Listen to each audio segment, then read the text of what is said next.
Hi, ನಾನು Sandeep from tech in Kannada. ಎಲ್ರಿಗೂ ಇವತ್ತಿನ ಭಾನುವಾರದ ಟೆಕ್ ನ್ಯೂಸ್ಗೆ ಸ್ವಾಗತ. ಪ್ರತಿ ವಾರದಂತೆ ಈ ವಾರನೂ ಕೂಡ ಕೆಲವೊಂದು ಇಂಟ್ರೆಸ್ಟಿಂಗ್ ಟೆಕ್ ನ್ಯೂಸ್ ಎಲ್ಲ ಇದೆ. ಇವತ್ತಿನ ಮೊದಲ ಟೆಕ್ ನ್ಯೂಸ್ ಬಂದ್ಬಿಟ್ಟು, ಇಸ್ರೋದವರು ಸಕ್ಸಸ್ಫುಲ್ ಆಗಿ 2 ಸ್ಯಾಟಲೈಟ್ಗಳನ್ನು ಡಾಕ್ ಮಾಡುವ ಮುಖಾಂತರ ಒಂದು ಹೊಸ ಮೈಲಿಗಲ್ಲನ್ನೇ ಸೃಷ್ಟಿ ಮಾಡಿದ್ದಾರೆ. ಇದೇನಕ್ಕೆ ಇಂಪಾರ್ಟೆಂಟ್ ಅಂತ ಅಂದರೆ, ಫ್ಯೂಚರ್ನಲ್ಲೊಂದಿನ ಇಸ್ರೋದವರು ಸ್ಪೇಸ್ ಸ್ಟೇಷನ್ನ ಬಿಲ್ಡ್ ಮಾಡಿ ಬಾಹ್ಯಾಕಾಶಕ್ಕೆ ಮನುಷ್ಯರನ್ನ ಕಳಿಸ್ಬೇಕು ಅಂತ ಅಂದರೆ ಈ ಡಾಕಿಂಗ್ ತುಂಬ ಇಂಪಾರ್ಟೆಂಟು. ಈ ಕಾರಣಕ್ಕೆ STX-01 STX-02 ಅನ್ನುವಂಥ ಈ 2 ಸ್ಯಾಟಲೈಟ್ಗಳನ್ನು ಡಾಕ್ ಮಾಡಿ ಟೆಸ್ಟ್ ಮಾಡಿದರೆ ಅದು ಸಕ್ಸಸ್ಫುಲ್ ಕೂಡ ಆಗಿದೆ. ಈ ರೀತಿ ಅನೇಕ ಟೆಸ್ಟ್ಗಳು ನಡೆಯುತ್ತೆ. ಒಂದೊಂದು ದಿನ ನಮ್ಮ ದೇಶದ್ದೇ ಒಂದು ಸ್ಪೇಸ್ ಸ್ಟೇಷನ್ನ ಲಾಂಚ್ ಮಾಡ್ತಾರೆ. ನಮ್ಮ ದೇಶದ ಆಸ್ಟ್ರೋನಾಟ್ಗಳು ಅಲ್ಲಿ ಹೋಗ್ಬಿಟ್ಟು ರಿಸರ್ಚನ್ನು ಮಾಡ್ಬೋದು. ಐ ಹೋಪ್ ಆ ಕಾಲ ಬೇಗ ಬರುತ್ತೆ ಅಂತ ಅನ್ಕೊಳ್ಳೋಣ. ಇನ್ನು ಮುಂದಿನ ಟೆಕ್ ನ್ಯೂಸ್ ಬಂದ್ಬಿಟ್ಟು, ರೀಸೆಂಟಾಗಿ ಬಂದಿರುವಂಥ ರಿಪೋರ್ಟ್ನ ಪ್ರಕಾರ ಕರೆಂಟ್ಲಿ ನಮ್ಮ ಜಗತ್ತಿನಲ್ಲಿ 140 ಕೋಟಿ ಐಫೋನ್ ಆ್ಯಕ್ಟಿವ್ ಯೂಸರ್ಸ್ ಇದಾರಂತೆ. 140 ಕೋಟಿ ಐಫೋನ್ಗಳು ಆ್ಯಕ್ಟಿವ್ ಆಗಿದ್ದಾವೆ ಅಂದರೆ ಯೋಚನೆ ಮಾಡ್ಕೊಳ್ಳಿ. ನಾವು ಅಂದ್ಕೊಳ್ಳೋಣ ಒಬ್ಬೊಬ್ಬರ ಹತ್ರ ಒಂದೊಂದು ಐಫೋನ್ ಇದೆ ಅಂತ. ಅದನ್ನೆಲ್ಲ ಕ್ಯಾಲ್ಕುಲೇಟ್ ಮಾಡೋದಕ್ಕೆ ಹೋದರೆ ಸುಮಾರು 17% ಜನ ನಮ್ಮ ಜಗತ್ತಿನಲ್ಲಿ ಐಫೋನ್ನ ಯೂಸ್ ಮಾಡ್ತಾರೆ. 17%. ಬರ್ತಾ ಬರ್ತಾ ಜಾಸ್ತಿ ಆಗ್ತಾ ಇದೆ. ಆ್ಯಂಡ್ರಾಯ್ಡ್ ಯೂಸರ್ಸ್ಗಳ ಸಂಖ್ಯೆ ಕಡಿಮೆ ಆಗ್ತಾ ಇದೆ, ಒಪ್ಕೋತೀನಿ. ಬಟ್ ಮುಂದೊಂದಿನ ಐ ಹೋಪ್ ಅದು ರಿವರ್ಸ್ ಆಗುತ್ತೆ ಅಂತ ಅಂದ್ಕೊಳ್ಳೋಣ, ಆಯಿತಾ.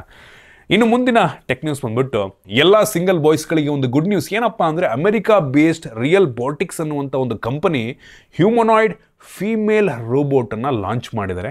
ಆರಿಯಾ ಅಂತ ಈ ಒಂದು ರೋಬೋಟ್ನ ಹೆಸರು. ನೋಡೋದಕ್ಕೆ ತುಂಬ ಬ್ಯೂಟಿಫುಲ್ಲಾಗಿ ಎಮೋಷನ್ನ ತೋರಿಸುತ್ತಂತೆ ಮತ್ತು ನಿಮ್ಮ ಜೊತೆ ಮಾತಾಡುತ್ತೆ, ಲವ್ವನ್ನು ಎಕ್ಸ್ಪ್ರೆಸ್ ಮಾಡುತ್ತೆ. ನೀವು ಕೂಡ ಅದರ ಜೊತೆಗೆ ಲವ್ವನ್ನು ಎಕ್ಸ್ಪ್ರೆಸ್ ಮಾಡ್ಬೋದು. ಒಂದು ರಿಯಲ್ ಹುಡುಗಿಯ ರೀತಿದು ನಿಮ್ಮ ಹಾರ್ಟನ್ನು ಬ್ರೇಕ್ ಮಾಡಲ್ಲ. ಫೈನಲಿ ಕೆಲವು ಸಿಂಗಲ್ ಬಾಯ್ಸ್ಗಳಿಗೆ ಹೋಪ್ ಬಂದಿರುತ್ತೆ ಈಗ. ಸೊ ನೋಡಿ, ನೀವೇನಾದರೂ ಈ ಒಂದು ರೋಬೋಟನ್ನು ಪರ್ಚೇಸ್ ಮಾಡಬೇಕು ಅಂದರೆ 1.5 ಕೋಟಿ ಆಗತ್ತಂತೆ. But worth it. ನಿಮಗೆ ಹಾರ್ಟ್ ಬ್ರೇಕ್ ಮಾಡಲ್ಲ, ನಿಮಗೆ ಬೇಜಾರು ಮಾಡಲ್ಲ, ನೀವು ಹೇಳಿದ್ನೆಲ್ಲ ಮಾಡುತ್ತೆ, ಹ್ಯೂಮನ್ ಎಮೋಷನ್ನ ಎಕ್ಸ್ಪ್ರೆಸ್ ಮಾಡುತ್ತೆ. ಇನ್ನೇನು ಬೇಕು ಹೇಳಿ, ಲೈಫಲ್ಲಿ ಸೆಟ್ಟಾ? ನೋಡ್ರಪ್ಪ, ಸಿಂಗಲ್ ಬಾಯ್ಸ್ಗಳಿಗೆ ಈ ಒಂದು ವಿಡಿಯೋನ ಟ್ಯಾಗ್ ಮಾಡಿ ಕಳಿಸಿ, ಅವರಿಗೆ ಮೋಸ್ಟ್ಲಿ ಸ್ವಲ್ಪ ಹೆಲ್ಪ್ ಆಗ್ಬೋದು. ಈ ರೀತಿ ಆರ್ಟಿಫಿಷಿಯಲ್ ಇಂಟೆಲಿಜೆನ್ಸು ಎಷ್ಟು ಅಡ್ವಾನ್ಸ್ ಆಗ್ತಾ ಇದೆ ಅಂತ ಅಂದರೆ, ಫ್ಯೂಚರ್ ಯೋಚನೆ ಮಾಡ್ಕೊಂಬಿಟ್ರೇ ಭಯ ಶುರುವಾಗ್ತಾ ಇದೆ. ಏನಾಗುತ್ತೋ ಗೊತ್ತಿಲ್ಲ. ಇನ್ನು ಮುಂದಿನ ಟೆಕ್ ನ್ಯೂಸ್ ಬಂದ್ಬಿಟ್ಟು, ಮೊನ್ನೆ SpaceX ಅವರು ಒಂದು ಸ್ಟಾರ್ಶಿಪ್ಪನ್ನು ಲಾಂಚ್ ಮಾಡ್ತಾರೆ. ಅದರದ್ದು ಬೂಸ್ಟರ್ಸ್ಗಳು ವಾಪಸ್ ಬಂದು ಲ್ಯಾಂಡ್ ಆಗುತ್ತೆ. ಬಟ್ ಆ್ಯಕ್ಚುಯಲ್ ರಾಕೆಟು ಆಕಾಶದಲ್ಲಿ ಎಕ್ಸ್ಪ್ಲೋರ್ಡ್ ಆಗುತ್ತೆ, ಆಯಿತಾ. ಅದರದ್ದು ಕೆಲವೊಂದು ವೀಡಿಯೋಸ್ಗಳು ತುಂಬ ವೈರಲ್ ಆಗ್ತಾ ಇದೆ.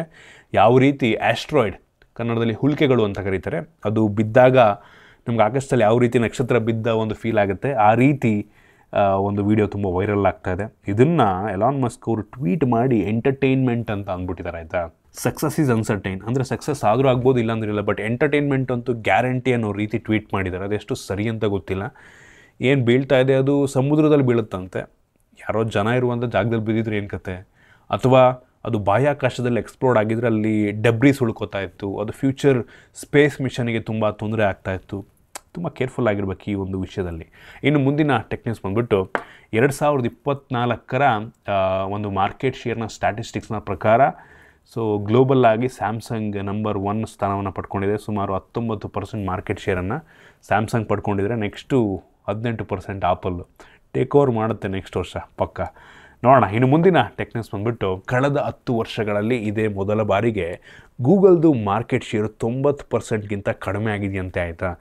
ಇಷ್ಟು ದಿನ ಮೆಜಾರಿಟಿ ಸರ್ಚ್ ಎಂಜಿನ್ನ ನಾವೆಲ್ಲರೂ ಕೂಡ ಗೂಗಲ್ನ ಯೂಸ್ ಮಾಡ್ತಾಯಿದ್ವು. ಬಟ್ ಇತ್ತೀಚೆಗೆ ಎಲ್ಲರೂ ಕೂಡ ChatGPTಗೆ, ಥರ್ಡ್ ಪಾರ್ಟಿ ಸರ್ಚ್ ಎಂಜಿನಿಗೆ ಸ್ವಿಚ್ ಆಗ್ತಾಯಿದ್ವಿ.